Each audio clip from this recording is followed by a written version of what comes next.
اللهم صل على سيدنا محمد يا رب صل وسلم دائما ابدا على حبيبي. کہ وہ شخص اسلام کی مٹھاس چکھ لے گا، اسلام کا ذائقہ چکھ لے گا، جو اس بات پہ راضی ہو گیا کہ اللہ میرا رب ہے، اسلام میرا دین ہے، اور محمد صلی اللہ علیہ وسلم میرے نبی ہیں. دیکھیے اس حدیث میں یہ نہیں فرمایا کہ جو ایمان لایا کہ اللہ میرا رب ہے، اسلام میرا دین ہے اور نبی میرے نبی ہیں، یہ نہیں، مر رضیہ، جو اس پہ راضی ہو گیا. ایمان الگ چیز ہے، راضی ہونا الگ چیز ہے. دوسرا وہ راضی ہونا کسے کہتے ہیں وہ میں بھی آگے بتاتا ہوں انشاءاللہ. لیکن اللہ میرا یہ رب ہے، اس سے پہلے حدیث میں آتا ہے کہ ذاق طعم الایمان، وہ ایمان کا ذائقہ چکھ لے گا. اسے پتہ چلتا ہے ایمان کا ایک ٹیسٹ بھی ہے. کیا خیال ہے بھائی؟ ایمان کا ایک ذائقہ بھی ہے، اور یہ ذائقہ چکھنا یہ کنایا ہوتا ہے مزے سے، کہ ایمان کی مٹھاس محسوس ہوگی. یعنی اس میں اشارہ ہے کہ وہ ذائقہ مزیدار ہے، وہ کڑوا ذائقہ بولو بھائی نہیں ہے. تو اس سے پتہ چلتا ہے ایمان تو بڑے مزے کی چیز ہے بھائی، اسلام بڑے مزے کی چیز ہے. آپ کہہ سکتے ہیں بڑے مزے کی چیز ہوتی تو سارے کیوں نہیں کر رہے ہوتے بھائی؟ بھائی اسلام اتنے مزے کی چیز ہوتی تو ساری دنیا پھر اسلام کو فالو کرتی نا. کیا ہو گیا بھائی؟ صحیح کہہ رہا ہوں نا؟ حدیث میں آ رہا ہے وہ ایمان کا ذائقہ چکھ لے گا، اسے مزہ آ جائے گا، اور جو یہ کام کر لے. تو اس سے صاف پتہ چلتا ہے کہ ایمان لذیذ چیز ہے، مزیدار چیز ہے، میٹھی چیز ہے، اسے چکھنے کا اپنا مزہ ہے. تو اگر اتنی مزیدار چیز ہے تو ہم دیکھتے ہیں دہلی اور سہیل نہاری پر تو بڑا رش ہوتا ہے، کیونکہ چٹپٹی نہاری ہے نا، لیمو نچوڑ کے لوگ کھا رہے ہیں. بریانی کے ہوٹلوں پہ رش ملے گا آپ کو، پائے کے ہوٹل پہ ایسا لگے گا فری بٹ رہا ہے.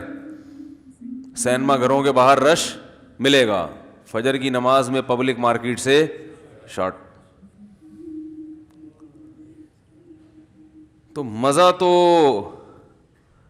فجر میں اللہ کہہ رہے ہیں کہ اسلام میں ہے، تو اسلام میں فجر بھی ہے نا، اس میں پبلک مارکیٹ سے شارٹ.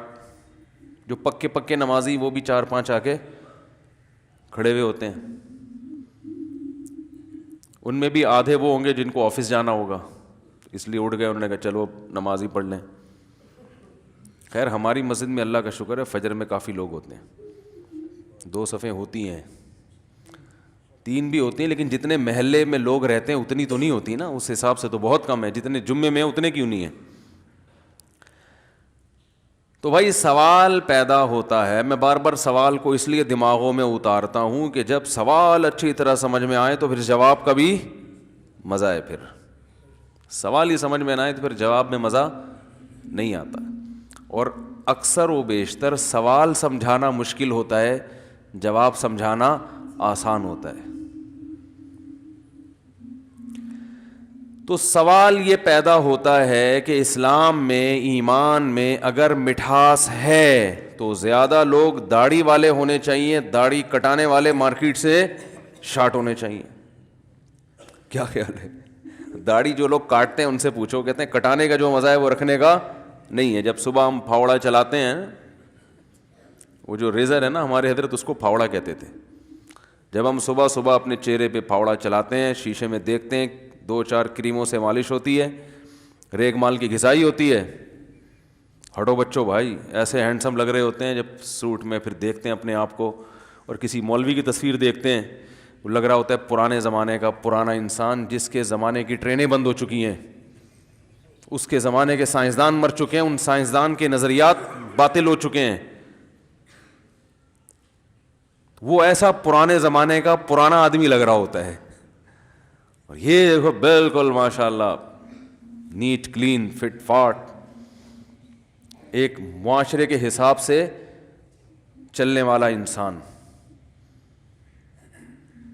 تو اگر اسلام میں لذت ہوتی تو زیادہ تر لوگ داڑیاں کٹاتے یا رکھتے؟ اسلام میں اگر لذت ہوتی تو پردہ کرنے والی عورتیں زیادہ ہوتی, ان کو مزہ آتا,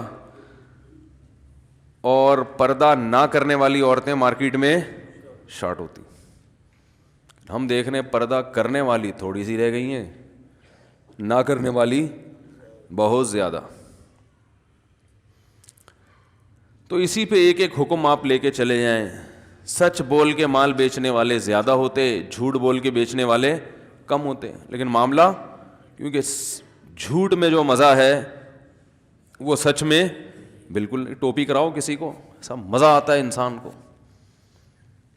5 روپے کی چیز 5,000 میں بیچ دی بیوقوف بنا کے, اس کا اپنا ہی مزہ ہے بھائی. کیا خیال ہے؟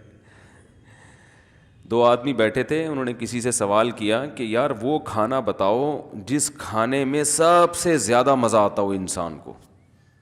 کون سا کھانا ایسا ہے, کون سا مسالہ ایسا ہے کہ جب کھانے میں ڈالا جائے تو کھانے کا مزہ 2 بالا ہو جائے, بڑا ٹیسٹ پیدا ہو جائے اس کھانے میں. تو جواب دینے والا بڑا ذہین تھا. وہ اگر یوں کہتا کہ چاٹ مسالہ ڈالو تو بھئی چاٹ مسالہ ہر ایک کو پسند نہیں ہوتا. وہ کہتا تکہ مسالہ ڈال دو, فلانا مسالہ ڈال دو, یا فلاں چٹنی ڈال دو, ٹومیٹو کیچپ ڈال دو. تو ہر چیز ہر ایک کو مزہ نہیں کرتی. تو جواب دینے والا بڑا ذہین تھا. اس نے کہا یار کوئی بھی کھانا ہو اس میں غیبت ڈال دو. یعنی کھانا ہو 2 آدمی کھا رہے ہیں اور کسی تیسرے کی غیبت کر رہے ہوں. جب آپ غیبت کرتے ہوئے کھانا کھاتے ہیں تو مجلس کا مزہ 2 بالا ہو جاتا ہے. جب مزہ 2 بالا ہوگا تو کھانے میں بھی مزہ خود بخود آ جائے گا. غیبت کرتے ہوئے کھاؤ نا کھانا, بڑا مزہ آنا شروع ہوتا ہے کھانے میں, دل لگتا ہے پھر ایسا چبا چبا کے کھاتا ہے. اور اس کی ایک سائنٹیفک وجہ بھی ہے. وہ وجہ یہ ہے کہ نبی صلی اللہ علیہ وسلم نے فرمایا, اور قرآن میں بھی ہے, کہ غیبت کرنا ایسے ہے جیسے مردہ بھائی کا گوشت کھانا. تو وہ دال میں بھی گوشت کا ٹیسٹ آ جاتا ہے.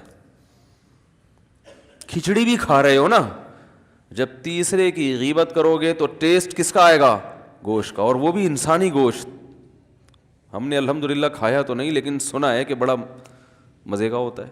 چائنیز کہتے ہیں, ان کے ہاں کھا لیتے ہیں بعض دفعہ. تو شکر ہے چائنیز کو انگلش نہیں آتی, نہ اردو آتی ہے. وجہ اس میں حکمت کیا ہے, بس یہ پھر کسی اور وقت بتائیں گے. تو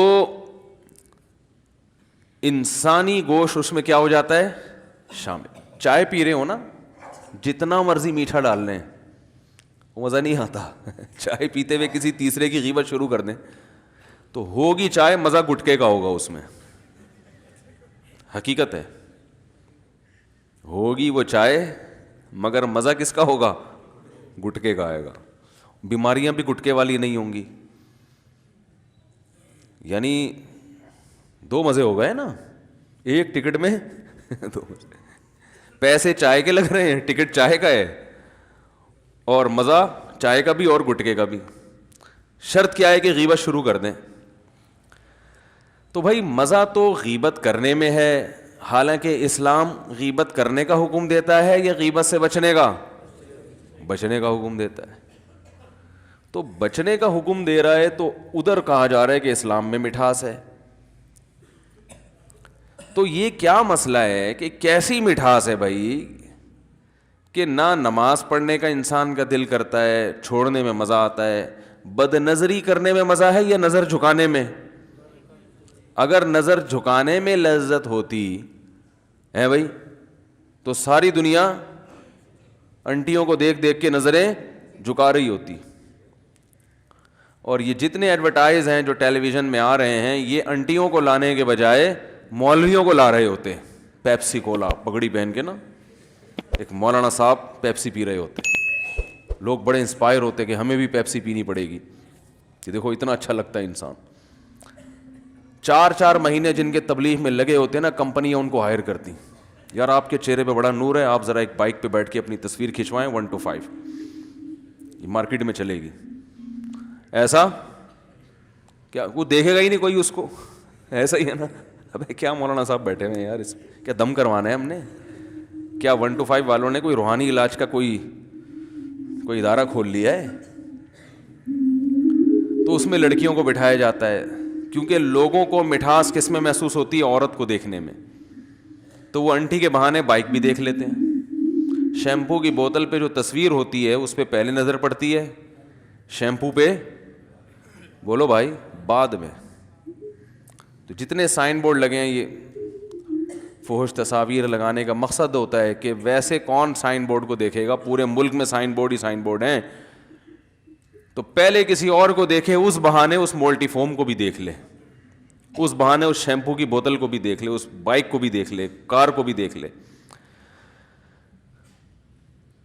تو اللہ تعالی نے اسلام میں مٹھاس رکھی, مگر سوال یہ پیدا ہوتا ہے وہ مٹھاس ہمیں گناہوں میں محسوس ہوتی ہے, اسلام میں محسوس نہیں ہوتی. اس کی وجہ نبی صلی اللہ علیہ وسلم نے بیان کی ہے. وجہ نبی صلی اللہ علیہ وسلم نے جو بیان کی وہ یہ بیان کی کہ مر رضی باللہ ربا, یہ مٹھاس ہر ایک کو محسوس نہیں ہوگی. داڑھی کا مزہ, نماز کا مزہ, نظر جھکانے کا مزہ, ایمانداری کا مزہ, تقوی والی زندگی کا مزہ, یہ مزہ ہر ایک کو محسوس نہیں ہوگا. یہ اس کو محسوس ہوگا جس کی زبان کا ذائقہ ٹھیک ہو. جو دیکھو جو کلر بلائنڈ ہوتا ہے نا, اسے کالا بھی, اسے جو ہے وہ لال بھی سفید نظر آتا ہے یا کالا نظر آتا ہے. تو وجہ اس کی یہ نہیں ہے کہ وہ لال رنگ کالا ہو گیا یا سفید ہو گیا, وجہ اس کی یہ ہے کہ اس کی آنکھیں کیا ہو گئی ہیں, خراب ہو گئی ہیں. تو آپ صلی اللہ علیہ وسلم نے فرمایا مر رضی باللہ ربا, ہم لوگ اللہ اس کے رسول پر ایمان لائے ہیں, دل سے راضی نہیں ہوئے. راضی ہونے میں اور ایمان میں کیا فرق ہے؟ دیکھو یہ فرق ہے کہ آپ کسی کی خدمت کرتے ہیں اس لیے کہ اس کی آپ کو تنخواہ ملتی ہے. خدمت تو آپ کریں گے لیکن اس خدمت میں آپ اس پہ خوش نہیں ہوں گے. جہاں آپ کو یہ خطرہ ہوا کہ تنخواہ نہیں ملے گی, آپ کام چھوڑ کے بولو بھائی بھاگ جائیں گے. آپ کو ایک گڑھا کھودنے کے لیے کام پہ لگایا ایک مزدور کو, اور کہا کہ بھائی 1 دن کی میں 1000 روپے دہاڑی دوں گا. آپ نے گڑھا کھودا اور آپ کو یہ اندازہ ہو گیا کہ یہ دہاڑی پی جائے گا, یہ مجھے 1 روپیہ بھی نہیں دے گا. آپ کرو گے کام آگے؟ بالکل نہیں کرو گے, چھوڑ کے بھاگ جاؤ گے. آپ اس لیے کر رہے تھے کہ اس کا آپ کو معاوضہ ملنے والا تھا. اور ایک مزدور وہ ہے, ایک خدمت گزار وہ ہے جو آپ کو خوش کرنے کے لیے کام کر رہا ہے, اس کو آپ سے محبت ہے. وہ تلاش کر رہا تھا کہ کسی دن آپ کی خدمت کا موقع ملے, موقع مل نہیں رہا تھا کیونکہ وہ آپ سے محبت کرتا ہے. لوگ کہتے ہیں نا بھائی کبھی ہمیں بھی تو کسی کام کا کہہ دیا کرو, ہم کیا غیر ہیں. یہ کہنے والا ملازم نہیں ہوتا, کوئی کمپنی کا امپلائی نہیں ہوتا کہ وہ مینیجر سے کہہ رہا ہو سر ہمیں بھی کبھی کوئی کام کہہ دیا کرو. وہ کہتے ہیں سر چھٹی چاہیے, آپ کبھی چھٹی نہیں دیتے. یہی کہے گا نا وہ, سر کبھی ہمیں بھی چھٹی دے دیا کریں, سر اس سے بھی تو کچھ کام لے لیا کریں, ہم ہی سے سارا کام لیتے ہیں. یار دیکھو مختلف اداروں میں یہی شکایتیں ہوتی ہیں, یار کام سارا میں کرتا ہوں, پیڑے وہ کھا رہا ہے. یہی ہوتا ہے نا بھائی, کام سارا کون کرتا ہے؟ میں کرتا ہوں. بہویں کیا کہتی ہیں, 5-6 بہویں ایک گھر میں اگر اتفاق سے ہوں تو ویسے وہ اسرائیل ہے. پھر اس کا مطلب ہے وہ ملک کیا ہے, وہ اسرائیل ہے. جنگ ہو رہی ہے, وہ متنازع ہے, وہ کبھی بھی مسئلہ حل, جس گھر میں اتنی ساری بہویں اور ساس اکٹھی ہوں تو وہ مسئلہ کشمیر کی طرح کبھی بھی حل نہیں ہوگا. اور اقوام متحدہ بھی اس مسئلے میں دلچسپی نہیں لے گی. حقیقت بتا رہا ہوں میں. وہ فلسطین کا مسئلہ ہے اور وہ کشمیر کا مسئلہ ہے. اس میں یونائٹڈ نیشن بھی پیچھے ہٹے گی, بھائی یہ بہت خطرناک مسئلہ ہے, اس میں ہمیں ذرا بھی دلچسپی, اس سے ہم ٹوٹ بھی سکتے ہیں. تو اب وہاں کیا ہوتا ہے کہ اکثر پھڈے بہوئیں میں آپس میں ہو رہے ہوتے ہیں, کام سارا میں کرتی ہوں, تعریفیں اس کی ہوتی ہیں بھائی ہم تو خدمت کر کر کے تھک گئے, لیکن آج تک ساس کے منہ سے 2 بول ہماری تعریف میں نہیں نکلے. تو وجہ کیا ہے کہ یہاں خدمت کا معاوضہ چاہیے. یہ محبت میں نہیں ہو رہی خدمت, کہ بہو کو ساس سے چونکہ بے پناہ عشق اور محبت ہے, وہ اس پہ راضی ہے کہ یہ میری ساس بن گئی. میں تو عرصے سے کوشش میں تھی کہ یہ میری ساس بنے. اس کی کوشش میں تو ہوتی ہے کہ ان کا بیٹا میرا میاں بنے, لیکن اس کی اماں میری ساس بنے, اس کی کوشش نہیں ہوتی. سمجھ میں آ رہی ہے بات؟ یعنی خواتین کی کوشش یہ تو ہوتی ہے یہ میرا میاں بن جائے تو کتنا اچھا ہو, لیکن اس کی بہنیں میری نند بنے, نندی کہتے ہیں نا شوہر کی بہن کو, اور اس کی اماں میری ساس بنے, یہ کسی عورت کی خواہش نہیں ہوتی. لیکن اتفاق سے کوئی ایسی خاتون پیدا ہو گئی جو اس کوشش میں تھی کہ یہ عورت اتنی اچھی ہے, کاش یہ میری ساس بن جائے, اس کا بیٹا میرا میاں بنے نہ بنے, اصل چیز کیا ہے کہ یہ میری ساس بن جائے. اتنی محبت. فرض کرنے میں کوئی گورنمنٹ کی طرف سے پابندی تو نہیں ہے نا, اس پہ کوئی ٹیکس تھوڑی لگتا ہے, خوش تو ہو سکتا ہے نا انسان. لوگ کہتے ہیں ایسی عجیب سی مثالیں دے رہے ہیں جو مارکیٹ میں ہے ہی نہیں, تو اس لیے دے رہا ہوں کہ چلو یار حقیقت میں نہیں ہے, فرض کر کے خوش ہو جاؤ. کیا خیال ہے؟ مثالیں تو اور بھی ہیں میرے پاس, لیکن وہ مثال جو ہماری ڈپریشن میں کمی کا ذریعہ بنے وہ سب سے بہترین مثال ہوتی ہے. اس میں بھی ایک ٹکٹ میں مثال کی مثال ہو گئی اور سکون بھی مل گیا.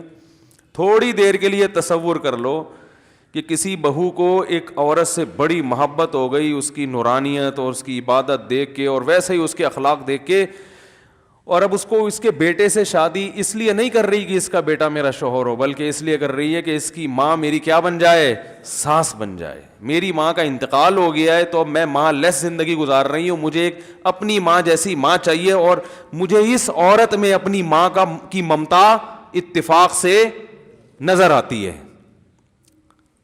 صحیح ہے نا؟ اب اس کو جب اس نے ساس بنایا تو وہ تو کوشش میں تھی کسی طرح مجھے اس کی خدمت کا موقع ملے. تو اس ساس کو ہم کہیں گے کہ یہ اپنی ساس پہ راضی ہے, یعنی اس پہ راضی ہے کہ یہ میری ساس بنے, اس پہ خوش ہے, یہ سمجھ رہے ہیں, اس پہ یہ خوش ہے, مطمئن ہے. اسی کے حصول کے لیے تو اس نے نکاح کیا اس کے بیٹے سے. اب چونکہ ہوتا ایسا نہیں ہے, ساس بہو کے جھگڑے کیوں ہوتے ہیں؟ عورت کو ساس گریبی میں ملی ہوتی ہے, شادی اس نے کی تھی اس کے بیٹے سے کہ یہ والا میاں ملے گا گریبی میں. بھائی جب وہ بھی تو کسی کا بیٹا ہے نا, وہ کوئی عیدی سینٹر میں تھوڑی دریافت ہوا تھا, وہ ہے بھائی یہ سب چیزیں تو شادی سے پہلے سوچنی چاہیے تھی نا. میں غلط کہہ رہا ہوں؟ خاتون کہتی ہیں یہ کیسی ساس مل گئی مجھے, کیا مل گئی؟ تو بھائی جب آپ کسی سے نکاح کرو گی تو وہ کوئی عیدی سینٹر میں تھوڑی پیدا ہوا ہے کہ اس کا کوئی ابا نہ ہو, اس کی اماں نہ ہو. تو جب وہ ہے تو اس کی بہنیں بھی ہیں, اس کی ماں بھی ہے, اس کا باپ بھی ہے, وہ تو سارے سب وہ تمام تر ٹینشنوں کے ساتھ ملا ہے. تو یہ پہلے سوچنا چاہیے شادی سے کہ نکاح جب ہوگا تو تمام تر ٹینشنیں گریبی میں وہ ضمناً آئیں گی. اور مرد کو بھی سوچنا چاہیے کہ یہ جو لڑکی مجھے ملی ہے اس کے بھائی بھی مجھے گریبی میں بطور سالے ملیں گے, چاہے آپ ان سے راضی ہو یا نہ ہو. پھر وہ کہہ رہا ہے یار یہ کیا اس کے بھائی بھی ہیں, یہ تو مجھے یوں کرتے, تو یہ تو پہلے سوچنا تھا. کوئی عیدی سینٹر سے تھوڑی کسی لڑکی کو اٹھا کے لائے ہو, تو اس کا ابا بھی ہوگا. جہاں آپ اپنے ابا سے اپنی بیگم کو ڈراؤ گے تو بیگم اپنے ابا سے بھی آپ کو ڈرائے گی نا, یہ تو نیچرل ہے بھائی. تو اب یہاں جو میاں بیوی ایک دوسرے کو مل رہے ہوتے ہیں تو وہ ایک دوسرے سے راضی ہوتے ہیں, یعنی خوشی سے ملے ہوتے ہیں, لیکن ایک دوسرے کے جو رشتے دار ہیں ان پر ایمان تو ہوتا ہے, رضا نہیں. ایمان اس لیے کہ بھائی وہ اس نے برتھ سرٹیفکیٹ دکھا دیا, نادرا کا وہ سرٹیفکیٹ دکھا دیے, ثابت کر دیا کہ میرے ابا ہیں, تو عورت نے بھی مان لیا جو تمہارے ابا ہیں اور یہ تمہاری اماں ہیں, تو میں ایمان لائی, یقین کر لیتی ہوں کہ یہ میری ساس ہیں اور یہ میرے سسر ہیں, یہ میری نندے ہیں. بھائی میرے پاس انکار کا کوئی آپشن نہیں ہے, مجبوری ہے, ایمان لے آتی ہوں. تو یہ ایمان ہے, رضا نہیں ہے. ہم بھی جو اللہ پہ ایمان لائے ہیں ایمان تو ہے مگر رضا نہیں ہے. اللہ نے اپنی قدرت کے دلائل اتنے رکھ دیے کہ اللہ پر ایمان لانا پڑتا ہے. بھائی یہ کائنات خود سے بن نہیں سکتی, کسی نے بنایا ہے. محمد صلی اللہ علیہ وسلم کی تعلیمات بتاتی ہیں کہ آپ جھوٹے نبی نہیں ہو سکتے, سچے نبی ہیں. تو ہم سب ایمان لائے تو ہیں, مگر ایسا لگتا ہے ہم اس ایمان پہ مطمئن نہیں ہے. مجبوری ہے, جہنم میں جانا ہے, جل جائیں گے. اگر جمعے کی بھی چھوڑ دی تو یار ایسا نہ ہو قبر کا عذاب صحیح سچی مچی کا نکلے اور پھر چترول لگ رہے ہو وہاں پہ, ٹھیک ہے نا. ماں باپ کو اگر ہم نے جمع کرا دیا اولڈ ہوم میں تو مسئلہ نہ کھڑا ہو جائے, کوئی بددعا نہ لگ جائے. تو یہ سارے ڈرونے خواب اور مختلف قسم کی چیزیں ہمیں دھکا لگا کے, جیسے پرانی گاڑی ہوتی ہے نا چلنے چاہتی نہیں ہے, دھکے لگا کے اس کو چلایا جا رہا ہوتا ہے. تو اس گاڑی کو چلنے میں مزہ آئے گا ہے بھائی, اور وہ ڈرائیور جو بیٹھا ہے اس کو مزہ آئے گا. گاڑی تو چلے گی مگر اس میں لذت نہیں ہوگی. تو مر رضی باللہ ربن کا مطلب ہے اللہ مجھے بڑی خوشی ہے کہ تو میرا رب ہے, بڑی خوشی ہے کہ میں تیرا غلام ہوں. رب کا مطلب میں غلام, تو میرا پالنے والا, تو میرا آقا. اے اللہ میں خوش ہوں, اس پہ مطمئن ہوں. ہم تو تلاش میں تھے ہمیں کوئی رب ملے, ہم تو تلاش میں تھے ہمیں کوئی راستہ ملے, راستہ ہی نہیں مل رہا تھا. اب مل گیا تو خوشی, بھائی اب تو چلیں گے اس راستے پہ. ایک آدمی اندھیروں میں بھٹک رہا ہو, اسے راستہ نہ مل رہا ہو, بیچارہ کبھی ادھر کبھی ادھر کبھی ادھر کبھی ادھر, خودکشی کے خیالات آنے لگے, اور کوئی شخص آ کے اسے بتائے کہ تم نے جدھر جانا ہے منزل تمہاری اس طرف ہے اور اس پہ راستہ تمہارا یہ روڈ ہے جو اس طرف لے کے جائے گا تمہیں. تو آپ ایک دم, اور پھر وہ دلائل سے ثابت بھی کر دے, لائٹ مار مار کے دکھائے, دیکھو آگے خود حکومت نے لکھا ہوا ہے سائن بورڈ پہ کہ خانیوال جانے والا راستہ یہ ہے, یہ روڈ ادھر سے مڑے گی, یوں مڑے گی, اتنے کلومیٹر کا فاصلہ رہ گیا ہے. اب آپ کو اس راستے پہ چلنے میں مزہ آنا شروع ہو جائے گا. ہمیں اسلام چونکہ فری میں مل گیا والدین سے, اس لیے ہمیں اسلام کی قدر ہے نہیں. دنیا بھٹک رہی ہے رب کی تلاش میں, دنیا اسی سوال کا جواب تلاش کر رہی ہے کہ کسی نے ہمیں پیدا کیا بھی ہے کہ نہیں کیا. اسی بحث میں وقت کو برباد کر رہے ہیں. پھر جن کو اس کا جواب ملا کسی نے پیدا کیا ہے تو ان کو یہی نہیں پتا کہ وہ ایک ہے یا ایک سے زیادہ. کوئی پتھر کی بنی ہوئی مورتیوں کو, بھائی اس کو مزہ آ رہا ہے تبھی تو پتھر کے سامنے جھک رہا ہے. وہ سے پتہ چلتا ہے کہ اللہ کی تلاش اور اللہ کے سامنے جھکنا یہ انسان کی نیچر ہے, اس میں انسان کو لذت محسوس ہوتی ہے. تبھی تو لوگوں کو صحیح خدا نہیں ملتا تو پتھروں سے بنے ہوئے خداؤں کو خود سے بنا کر ان کے سامنے جھکنا شروع کر دے. دنیا میں ہر دور میں کسی نہ کسی عنوان سے پیدا کرنے والے کی عبادت ہوتی رہی ہے. کسی نے پیغمبروں کو معبود بنا لیا, کسی نے پتھروں کو بنا لیا, کسی نے بندروں کو بنا لیا, کسی نے سورج کو بنا لیا. تو یہ سارے بھٹک رہے ہیں کہ ہمیں کوئی ایسا رب چاہیے جس کے سامنے ہم جھکیں, جس کی ہم عبادت کریں. یہ انسان کی نیچر ہے.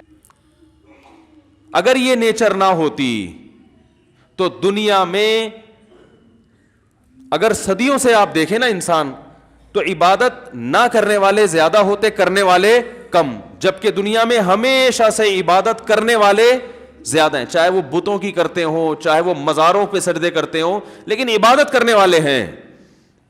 یہ فطرت ہے انسان کی.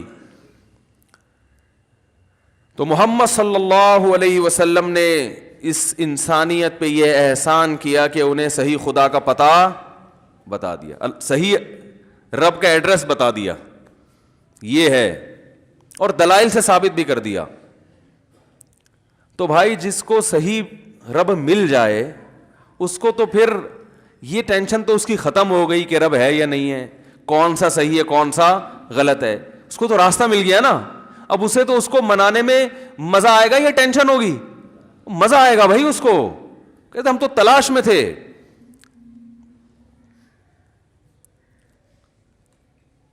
صحیح رب ملنے کے بعد تو پہلے حدیث کے الفاظ کیا, مر رضیہ, راضی ہو, خوش ہو. یہ نہ ہو کہ یار پتہ نہیں کیوں پیدا ہو گئے مسلمان گھروں میں, انگریز پیدا ہوتے تو کتنا مزے کی زندگی تھی. دیکھو ایک عجیب بات ہے, یہ جو خوش ہوتے ہیں نا شرابیں پی کے اور ناچ گانے کر کے, اور یہ جو اوٹ پٹانگ حرکتیں مارکیٹ میں چل رہی ہیں, اس کی مثال ایسے ہے جیسے کوئی آدمی اندھیروں میں بھٹک رہا ہو, ٹینشن سے پاگل ہو رہا ہو نا, اب ٹینشن میں آ کے وہ چرس پینا شروع کر دے. اکثر ٹینشن والے لوگ چرس پیتے ہیں نا, ہائے ہائے ہائے, کاش یہ مثالیں سمجھ میں آ جائیں آپ لوگوں کی. میں تو سوچ رہا ہوں اپنی مثالوں کا نا مسالوں کی طرح ایک ڈبہ بنا کے مارکیٹ میں, ایک کمپنی بنا کے مارکیٹ میں پھینکوں, کیونکہ ان مثالوں میں مسالوں سے زیادہ لذت ہے. مجھے مثال دینے میں اتنا مزہ آتا ہے, پتہ نہیں آپ لوگ کو سننے میں آ رہا ہے کہ نہیں آ رہا. دیکھو ایک مثال سے بعض دفعہ بات ایسی واضح ہو جاتی ہے کہ اس کا خصم کے پاس جواب نہیں ہوتا, کیونکہ پروپیگنڈے کا دور ہے نا. اتنا پروپیگنڈا کیا ہے آج مغربی دنیا نے, لبرل لوگوں نے, کہ اسلام کو سمجھنا مشکل بنا دیا ان کمبختوں نے. کہتے ہیں گورا انجوائے کر رہا ہے, دیکھو یہ مولوی پتہ نہیں کیسے ٹینشن ڈپریشن. ارے مولوی ٹینشن میں ہوتے تو ڈپریشن کی گولیاں مولوی کھا رہے ہوتے ہیں بھائی. زیادہ تر لبرل لوگ ڈپریشن کی گولیاں کھاتے ہیں. ابھی کسی نے بتایا واللہ عالم کہ آغا خان ہاسپٹل کی رپورٹ ہے کہ 78% لوگ ڈپریشن میں ہیں پاکستان میں. اب پتہ نہیں صحیح ہے نہیں ہے, واللہ ہے بھی کہ نہیں ہے, بلکہ کسی معتبر آدمی نے بتایا ہمیں 78% لوگ. مجھے کسی نے کہا کہ وہاں بھی ایسا ہی ہے مغربی دنیا میں 78% لوگ. تو میں نے کہا ہمارے ہاں 78% ہیں, ان کے یہاں بھی 78%, لیکن ہمارے ہاں کوالٹی وائز تھوڑا لو لیول کوالٹی کے نفسیاتی ہیں. ان کے اگر 78% ہیں تو کوالٹی کے لحاظ سے صحیح ہے نا, کیونکہ رپورٹ میں یہ تو آیا, کوانٹٹی تو دیکھی گئی ہے, کوالٹی پر رپورٹ پیش. ہمارے یہاں تھوڑے تھوڑے, ان کے تھوڑے زیادہ زیادہ سے ہو گئے. تو اگر یہ ڈپریشن کا مسئلہ یہ عیش و عشرت کی وجہ سے اس میں لذت ہوتی, تو لذت میں زندگی گزارنے والا ڈپریشن میں تھوڑی جاتا ہے. ڈپریشن میں تو وہ جائے گا جو لذت سے زندگی نہیں گزار. تو نماز پڑھنے والے کو ڈپریشن ہونی چاہیے, داڑھی رکھنے والے کو اسٹریس میں جانا چاہیے, نظر کی حفاظت کرنے والے کو چاہیے کہ دماغی پاگل ہو جائے وہ تھوڑے دنوں میں, شراب سے بچنے والے کو چاہیے کہ اس کے اوپر کی سیٹنگ, بولو نا یار کیا ہو گیا آپ لوگ کی سیٹنگ ماشاءاللہ فٹ فاٹ ہے, بہترین ہے, تو بولنا پڑے گا آپ کو. ہونا یہ چاہیے کہ جو شراب سے بچ رہا ہے وہ ڈپریشن میں جا کے پاگل ہو جائے, جو چرس نہیں پی رہا وہ ڈپریشن میں جائے, کیونکہ وہ تو ٹینشن میں ہے نا. شراب پینے والا لذت میں ہے, زنا کرنے والا مزے میں ہے, ماں باپ کو اولڈ ہوم میں جمع کرانے والا لذت میں, اور لائف کو انجوائے کر رہا ہے, گٹکے کھانے والا لذت میں ہے. اور آج کی ایک رپورٹ آئی ہے, ایک اور چیز آئی ہے مارکیٹ میں, ماوا. مجھے پتہ ہی نہیں تھا, ہم گٹکے کو برا والا کہہ رہے ہیں بلا وجہ. ماوا پرانا ہو گیا, اچھا. اور یہ مین پوری کیا چیز ہے, ماوا کی کوئی ڈگری کوئی ہے, بہن بھائی ہیں, تو کھا رہے ہیں شیشہ پی رہے ہیں, تو بھائی یہ تو خوش ہونے چاہیے. اگر اس میں واقعی لذت ہے, اس میں مزے ہیں, تو بھائی ان کو تو جو فلمیں دیکھنے والے, سینما گھروں میں جانے والے, ان کی لائف بہت مزے کی, ہنسی ایسی انجوائے کرنا چاہیے ان کو. وہ فلم بھی دیکھ رہے ہیں بھائی, ان کو تو زیادہ مزہ آنا چاہیے. تو میں ان مزوں کی حقیقت آپ کو ذرا 2 منٹ میں بیان کرتا ہوں. یہ ایسے ہے میرے بھائی, جو راستہ بھول گیا, منزل ہی نہیں پتا, بھٹک رہا ہے, تو ٹینشن میں آتا ہے, تو اب اس کے پاس ٹینشن کو ختم کرنے کے لیے چرس کے علاوہ کوئی راستہ نہیں ہے. آپ نے جانا تھا لاہور, بائی روڈ نکلے آپ, راستہ بھول گئے, اور ایسا بھولے کہ یہ بھی بھول گئے کہ جانا کہاں ہے.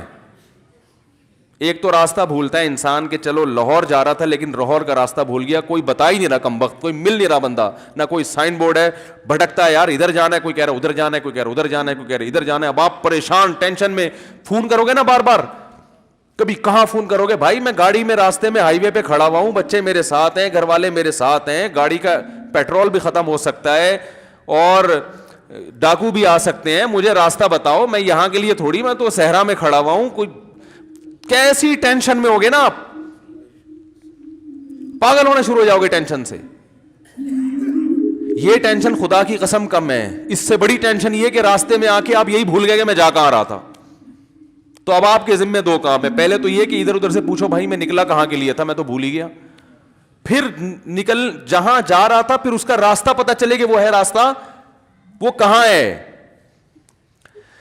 ہائے ہائے ہائے ہائے ہائے, بہت مشکل ہے بھائی. اس زمانے میں کسی کو اونٹ پہ کو رکشے میں بٹھانا آسان ہے, کسی کو صحیح بات سمجھانا بڑا مشکل. تو دو چیزیں ایسی ہیں, اب تو آپ ڈبل ٹینشن میں نا, اب آپ روڈ پہ گھوم رہے ہو تو ایسے موقع پہ انسان کیا کرتا ہے, یار تھوڑا چائے پیتے ہیں بیٹھ کے, تھوڑا ٹینشن کیا ہوگی ہے بھائی, کم ہوگی. اور زیادہ ٹینشن میں آؤ گے,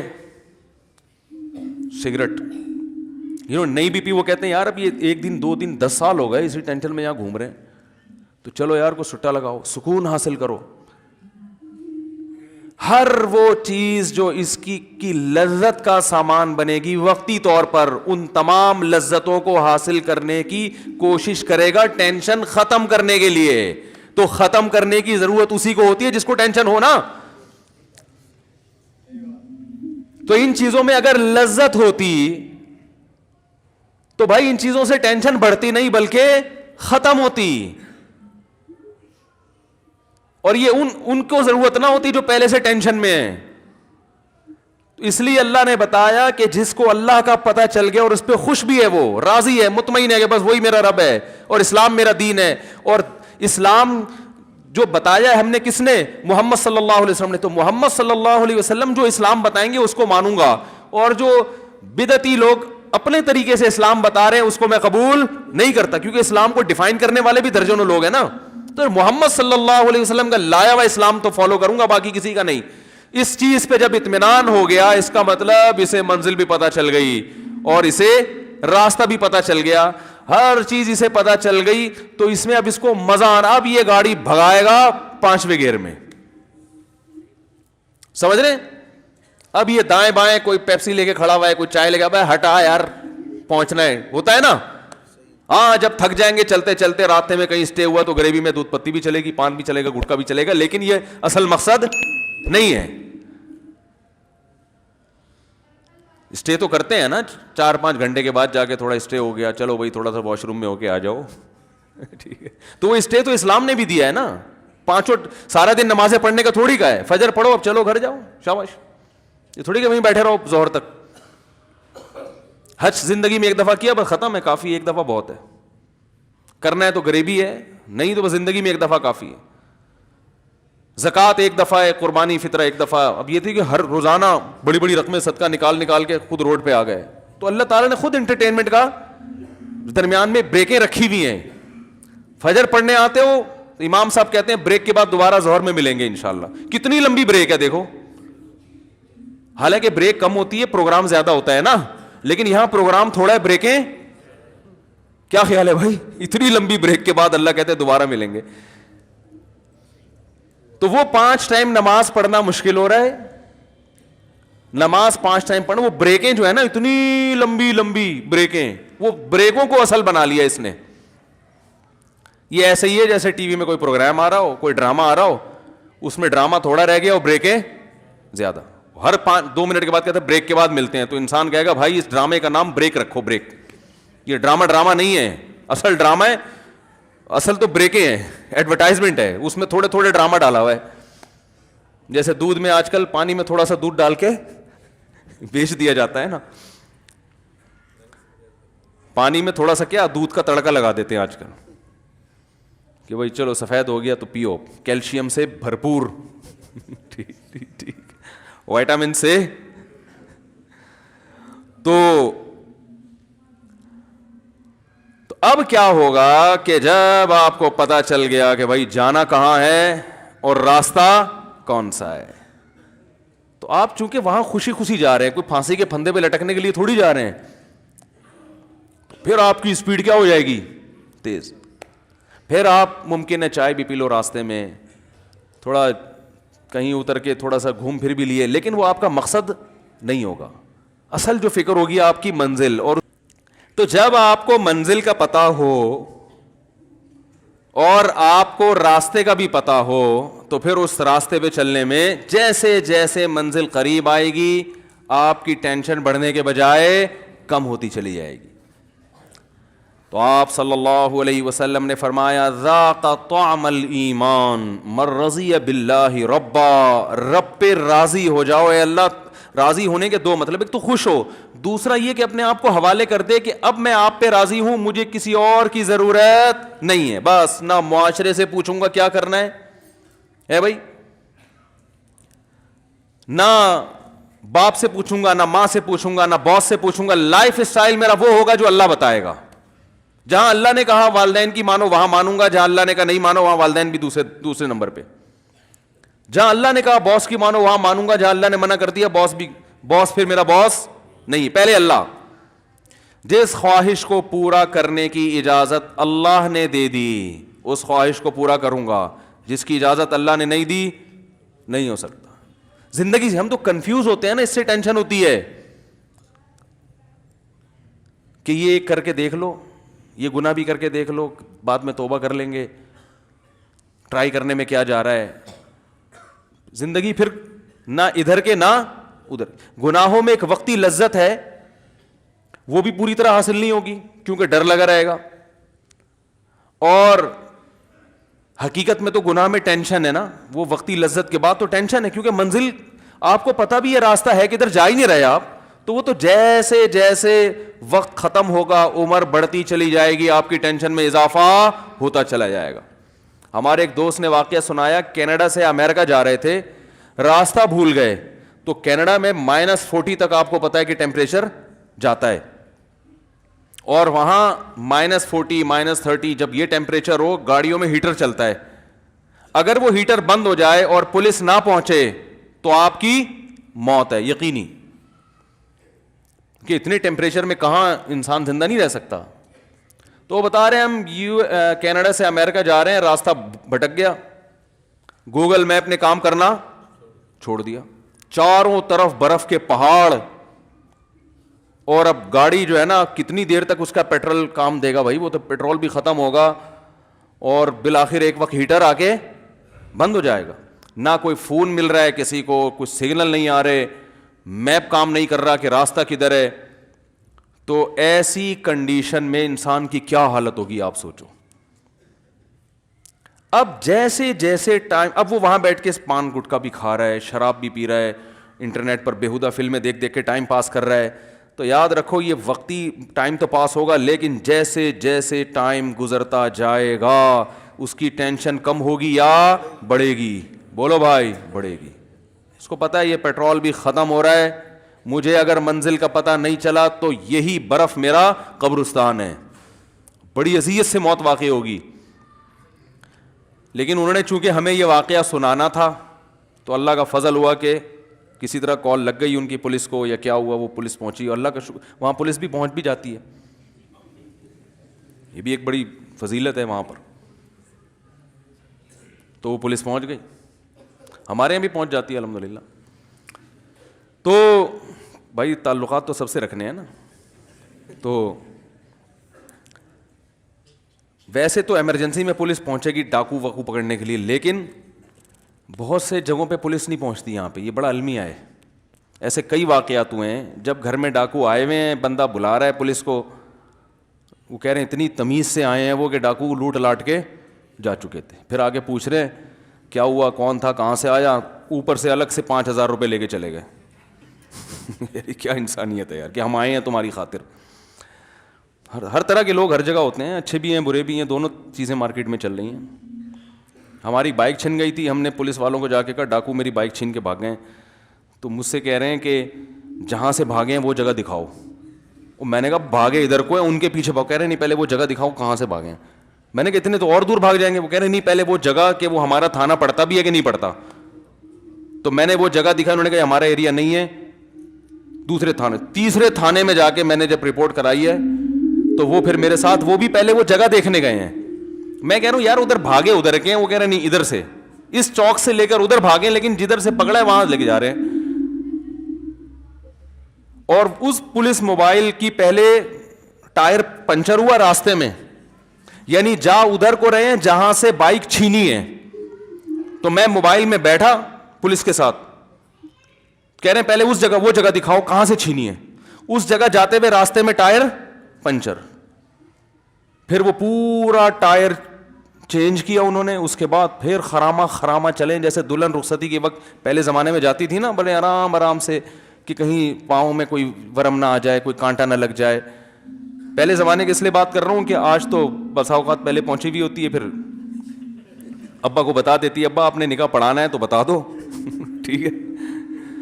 تو اب خراما جا رہے ہیں. وہاں پہنچنے کے بعد پھر مجھے کہا آپ بتاؤ کدھر کو لے کے بھاگے ہیں. میں نے کہا آپ کی بڑا احسان ہے آپ کا اس امت مسلمہ پر اور میرے جیسے حقیر فقیر پر کہ اب آپ اس طرف بھاگ رہے ہیں. آپ نے تسلیم کر لیا کہ آپ کا تھانہ ہے یا آپ کے ایریا ہے. تو پھر میں بیٹھا تو پھر وہ ادھر کو گئے تو اللہ کا فضل تھا, اس میں کچھ ایسے لاک واک لگے ہوئے تھے کہ وہ ڈاکو چھوڑ کے انہوں نے کوشش, ان کو 35 منٹ ملے تھے بائک دوبارہ اسٹارٹ کرنے کے لیے. چور لاک تو دائیں بائیں بھی ہو جاتا ہے نا. 35 منٹ 1 to 5 تھی 0 میٹر, 35 منٹ ان کو ملے تھے بائک دوبارہ اسٹارٹ بولو بھائی کرنے کے لیے. لیکن ہماری قسمت اچھی تھی, 35 منٹ میں ان سے وہ چور لاک کھلا نہیں, تو ساری تاریں واریں انہوں نے توڑ دی تھیں. تو خیر ہم جب وہاں پہنچے تو ہمیں بائک مل گئی. تو اب رات بہت لیٹ ہو گیا تھا تو دیر ہو گئی تھی, تو میں نے وہ بائک تھانے میں ہی کھڑی کر دی. میں نے کہا صبح آگے لے جاؤں گا اب میں. تو انہوں نے کہا ٹھیک ہے بھائی صبح آگے لے جائیں. مجھے کہا کہ بائک پیچھے چھپا کے رکھیں ورنہ صبح کا کوئی بھروسہ نہیں ہے کہ اس کے کچھ پرزے غائب بھی ہو سکتے ہیں. تو بائک کیا کریں. آفیسر اچھا نیک آدمی تھا, تبھی تو میں کہتا ہوں اچھے برے ہر جگہ ہوتے ہیں بھائی, اچھے برے بھی ہوتے ہیں تو اچھے بھی ہوتے ہیں. تو وہ اچھا تھا, اس نے کہا مولوی صاحب ادھر پیچھے نا پولیس والوں سے چھپا کے پیچھے کھڑی کی کہ پولیس والوں کو پتہ نہ چلے. تو ہم نے کہیں پیچھے لے جا کے بائک کھڑی کر دی اپنی. اس نے کہا صبح آ جائیں. اچھا اس میں ایک جو ٹائمر لگا تھا نا چور لاک, بالکل ایسے تھا جیسے بم ہوتا ہے نا, اس طرح کا وہ اس میں ریموٹ لگا ہوا تھا, یعنی اس میں تاریں نکلی ہوئی تھی, بالکل شکل ایسی جیسے کوئی بم رکھ کے جاتا ہو. تو وہ مجھ سے کیا ہوا کہ وہیں تھانے میں درخت کے نیچے میرے ہاتھ سے کہیں گر گیا اور وہیں رہ گیا. اب میں چلا گیا تو مجھے خیال آیا یار اسے کوئی تھانے والے کچھ غلط چیز نہ سمجھ رہے ہوں, بم نہ سمجھ رہے ہوں کہ یار یہ ٹائمر لگا ہوا ہے کیا ہے, وہ اس کی شکل ایسے ہی تھی. تو میں نے کہا یہ مسئلہ نہ ہو جائے, تو میں صبح فوراً آیا نا, اب ڈیوٹی چینج ہو چکی تھی. میں نے کہا میں آؤں گا تو مجھے تلاشی لیں گے, مجھ سے پوچھیں گے مولوی صاحب کہاں جا رہے ہو, کیا ہوا پورا واقعہ, پھر میں بتاؤں گا یہ رکھا ہوا تھا. تو انکوائری ہوگی یہ کون رکھے گیا بھائی, یہ تم تو نہیں رکھے گئے, بم تو نہیں ہے کہیں یہ. تو پھر میں بتاؤں گا نہیں اصل میں رات بائک چوری ہوئی تھی, یہ تھا وہ تھا. تو میں آ رہا ہوں, مجھ سے کوئی پوچھ ہی نہیں رہا. 2 آدمی پولیس والے وہیں کھڑے ہوئے ہیں درخت کے نیچے, وہ بم ٹائپ کی چیز رکھی ہوئی ہے. میں گیا آرام سے اٹھا کے لے آیا, کسی نے مجھ سے نہیں پوچھا. میں نے کہا یار سیکیورٹی کا یہ عالم ہے کہ بم رکھ کے جاؤ, نہیں پھٹے تو واپس لے آؤ. اتنی سہولت ماشاءاللہ ہمیں پولیس نے ہے بھائی, بظاہر ایسا ہی لگ رہا ہے. کیا حال ہے بھائی. اور یہ واقعہ بھی ہوگا 2005 کا واقعہ بیان کر رہا ہوں, جب حالات بہت خراب چل رہے تھے. 2004 یا 2005 کا واقعہ ہے. میں نے کہا کیا مزے ہیں یار, تھانے میں بندہ جا رہا ہے, وہ پولیس والوں کے سامنے سے ایک چیز اٹھا کے لا رہا ہے, پوچھ ہی نہیں رہے بھائی کیا ہے مولوی صاحب, کون ہو, کہاں سے آئے ہو, کیا اٹھا رہے ہو, کیا رکھ کے جا رہے ہو. وہ تو کچھ بھی نہیں تھا, وہ تو ٹائمر تھا وہ چور لاک کا کہ اتنی سیکنڈ کے بعد جو ہے نا وہ لاک خود بخود ہو جائے گا. میں نے کہا بڑے مزے آئے ہوئے یار. لیکن بہرحال ہر طرح کے ہوتے ہیں. وہ بھی تو اچھا تھا نا جس نے مجھے کہا کہ گاڑی پیچھے رکھو, وہ تو حفاظت ہی کر رہا ہے نا, ورنہ وہ پہلے وہی چیزیں نکال لیتا تو کیا ہوتا. خیر جلدی سے بات کو سمیٹ کے ختم کرتا ہوں. تو بھائی اللہ کو پہ راضی ہو جائیں اللہ ہونے کے لحاظ سے کہ ہمیں رب چاہیے تھا جو ہمیں الحمدللہ مل گیا, لیکن اس سے بات مکمل ہوتی نہیں ہے. رب کے بعد ہمیں چاہیے ہوتا ہے کہ رب کو تو بہت سی دنیا مانتی ہے, لیکن رب نے کس کو نمائندہ بنایا یہ بتانے کے لیے کہ رب کا پیغام پہنچائے گا کون, تو اس کے لیے محمد صلی اللہ علیہ وسلم پہ راضی ہو جائے کہ نبی صلی اللہ علیہ وسلم, محمد صلی اللہ علیہ وسلم کے علاوہ کسی کی بات کو اللہ کی طرف منسوب نہیں کروں گا. پتھر پہ لکیر بن جائے گا نبی کا فرمایا ہوا. جب کہہ دیا غلط ہے تو غلط, جب سود کو حرام کر دیا تو حرام ہے, جب نبی نے کہہ دیا داڑھی بڑھاؤ مونچھیں گھٹاؤ تو داڑھی بڑھانا ہے. اب اس میں مختلف قسم کے جدید پروفیسروں کی باتوں میں آ کے کہ ایکچولی یوں تھا تو ایکچولی یوں تھا تو اصل میں تو اس زمانے میں, او بھائی نبی کا حکم ہے. جب کہہ دیا کہ نظر کی حفاظت کرو تو نظر کی حفاظت کرنی ہے. جب کہہ دیا کہ سودی بینک میں جاب حرام ہے, سود کا لکھنے والا, سود کا دینے والا, سود لینے والا, سود پہ گواہ بننے والا, چاروں پر لعنت ہے, تو بھائی سودی بینک میں آپ کے لیے جاب کا آپشن ختم ہو گیا, بس ختم. بحث کر کر کے اپنی عمریں ضائع مت کرو. عورت پہ پردہ فرض ہے تو اس کا مطلب فرض ہے. اب وہ اس بحث میں ایکچولی اس زمانے میں تو یہ تھا, تو اس زمانے میں ٹائم ضائع کرنے کے علاوہ کچھ بھی حاصل نہیں ہوگا. نماز فرض ہے, روزہ فرض ہے, زکات, روزہ فرض کا مطلب کل پیپر دینا ہے تو بھی فرض ہے. جناب پروفیسر غامدی صاحب نے جو یہ ٹیکنیکل پوائنٹ نکالا ہے نا کہ اگر صبح پیپر دینا ہے تو روزہ چھوڑ سکتے ہیں, یہ اپنی خود ساختہ شریعت ہے, یہ محمد صلی اللہ علیہ وسلم کا لایا ہوا دین نہیں ہے. فمن شہید منکم الشہر فلیصم, اللہ فرماتے ہیں جس کی زندگی میں رمضان کا مہینہ آئے گا اس پہ لازم ہے کہ وہ روزہ رکھے. صرف مسافر مریض کو رخصت دی, اس کے علاوہ کسی کو رخصت نہیں ہے, تو رکھنا پڑے گا آپ کو. نماز پڑھنی ہے ہر قیمت پہ. بیمار ہو, کیسے خواتین شاپنگ کرنے جاتی ہیں نماز چھوڑ دیتی ہیں, جہازوں میں نمازیں چھوڑی جا رہی ہیں, بیمار ہو گئے نمازیں چھوڑی جا رہی ہیں, ابا کی طبیعت چونکہ خراب ہے تو نماز, بھائی اللہ نے آپشن نہیں رکھا ہے نماز چھوڑنے کا, پڑھنی پڑے گی آپ کو. بیمار ہو, فالج میں آ گئے, شوگر میں آ گئے, کچھ بھی ہو, طریقہ آسان کر دیا, بھائی کھڑے ہو کے نہیں پڑھ سکتے, بیٹھ کے نہیں پڑھ سکتے, لیٹ کے پڑھو. قضا کرنے کا آپشن نہیں ہے. تو ہم چونکہ کنفیوز ہیں نا, کرنا ہے کہ نہیں کرنا ہے, تو کنفیوز آدمی کسی بھی چیز میں مطمئن نہیں ہوتا. آپ لاہور جا رہے ہیں, آپ کہہ رہے ہیں چلو پہلے کھانے والے جاؤں یا پہلے لاہور جاؤں یا پہلے کوئٹہ کی چکر لگا لوں, تو اور گاڑی اس اسٹائل میں ڈرائیو کر رہے ہو تو گاڑی کی سپیڈ بولو بھائی ہوگی 5ویں گیئر میں ڈالو گے ہی نہیں. آپ یہی سوچتے رہو گے یار پشاور مناسب رہے گا یا لاہور مناسب رہے گا, یا تو دونوں ایک ہی راستے پہ آ رہے ہو نا, پھر تو ٹھیک ہے. دونوں کا راستہ اگر الگ الگ ہے تو آپ کو کسی بھی سفر میں مزہ نہیں آئے گا. ہم اسلام کو فالو کر رہے ہیں اور اسلام کے علاوہ کفر کا راستہ وہ بالکل اپوزٹ ہے. دونوں راستوں پہ چلنا چاہتے ہیں تو کسی بھی راستے پہ چلنے کا مزہ نہیں آئے گا. تو ایک چیز پہ ڈٹ جائے, من رضی باللہ ربا, اے اللہ تو میرا رب ہے, بس میں اس پہ مطمئن ہو گیا, جو تو کہے گا وہ حرف آخر. وبالاسلامی وبی محمد النبی اور وبالاسلامی دینا, اور نبی صلی اللہ علیہ وسلم جو دین لے کر آئے ہیں اس کا نام کیا ہے؟ بولتے کیوں نہیں بھائی؟ اسلام, بس اسلام. اسلام کے علاوہ کوئی آپشن نہیں ہے. سمجھا پا رہا ہوں اپنی بات؟ پھر مزہ آئے گا اسلام کا انشاءاللہ. پھر ایسا ٹیسٹ ہے نا اسلام میں, ایسی لذت ہے کہ انسان دنیا چھوڑ دے, اسلام چھوڑنے کے لیے تیار نہیں ہوگا. ایسی لذت اللہ نے رکھی ہے اسلام میں, اور لوگوں نے قربانیاں دی ہیں. رسول اللہ صلی اللہ علیہ وسلم نے فرمایا کان ممن کان قبلکم یؤخذ الرجل فیحفر له فی الارض فیؤتی بالمنشار فیوضع علی مفرق راسه ثم یجعل شقین ولا یصده ذلك عن دینی. فرمایا پچھلی امتوں میں ایک شخص کو جو اسلام پہ چلتا تھا لایا جاتا تھا, اس کے لیے گڑھا کھود کے اس کو اس میں آدھا دفن کیا جاتا, پھر ایک آڑا لا کے اس کے سر کے بیچ میں رکھ کے اس کے 2 ٹکڑے کر دیے جاتے, مگر وہ اسلام چھوڑنے کے لیے تیار نہیں ہوتا.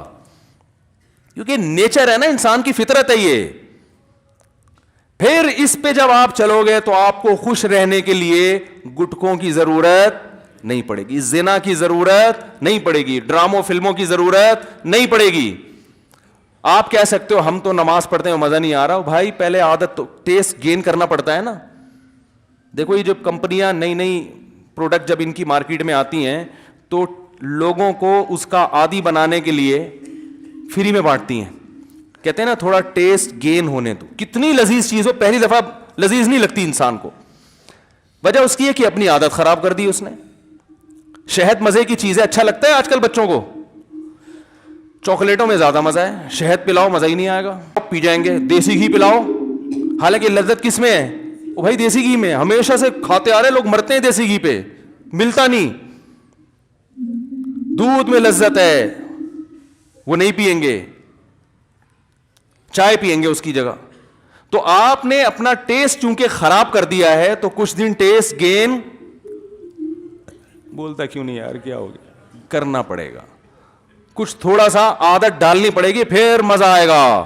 آپ کو پتہ ہے زیتون ہمارے یہاں نہیں کھایا جاتا, لوگ کہتے ہیں پتہ نہیں عجیب سا کھائے نہیں آ رہا, حالانکہ وہ زیادہ مزے کا ہے. جن کو زیتون کی عادت ہے وہ یہ تیل نہیں کھا سکتے, وہ تو پیتے ہیں بوتلیں بھر بھر کے زیتون کی. تو ہمارا ٹیسٹ منہ کا خراب ہو چکا ہے, ہمیں زیتون اچھا نہیں لگ رہا, میں دیسی اچھا نہیں لگ رہا, میں دیسی انڈا اچھا نہیں لگ رہا, آج کل دیسی مرغی اچھی نہیں لگ رہی, دمبے کا گوشت, دمبے کی چربی اچھی نہیں لگ رہی.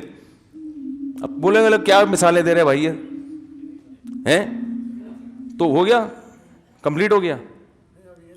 اچھا 2-3 منٹ ہیں, وہ چندہ بندہ کر رہے ہیں نا, انہوں نے کہا پہلے کیا کرو ورنہ لوگ بھاگ جاتے ہیں. ہاں سنو تو نیت بات. تو ٹیسٹ گین کرنا پڑتا ہے. کسی بھنگی کو پہلی دفعہ نہلاؤ وہ بے ہوش ہو جائے گا کہ یار یہ کیا, میں صاف ستھرا کیوں ہو گیا ہے, یہ کیا ہو گیا, بدبو ہی نہیں آ رہی. اور بھائی کچھ دن نہا دھو کے سفید کپڑے خوشبو لگا کے اس کو گن پوائنٹ پہ اس کو سروس کروانی پڑے گی تھوڑے دنوں تک. اس کے بعد اس کو اس میں اتنا مزہ آئے گا, وہ کہے گا یار اس گوبر میں تو بدبو تھی, مزہ تھوڑی تھا.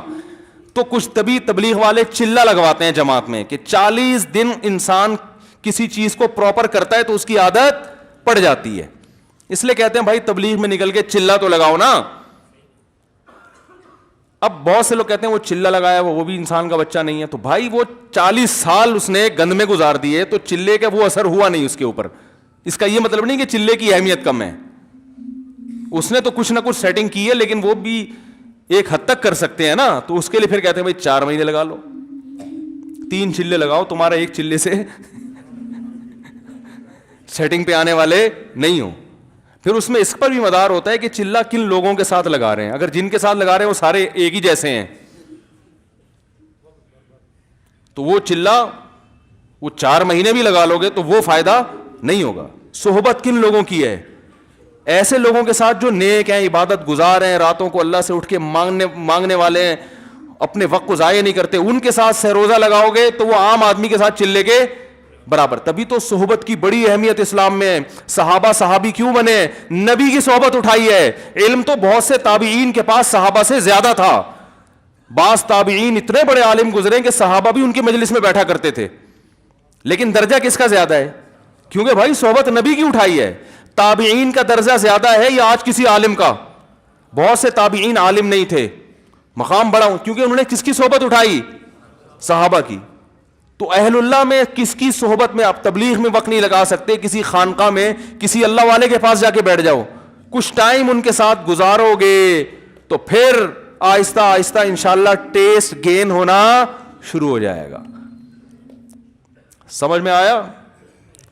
تو یہ ہے اسلام کی لذت اور اسلام کا ذائقہ. پھر اسلام سے پیچھے ہٹنا آسان نہیں ہوگا انشاءاللہ. اور اگر کبھی غلطی ہو جائے تو توبہ کا دروازہ کھلا ہے, بعض دفعہ غلطی بھی ہو جاتی ہے انسان سے. اللہ تعالی ہم سب کو عمل کی توفیق عطا فرمائے.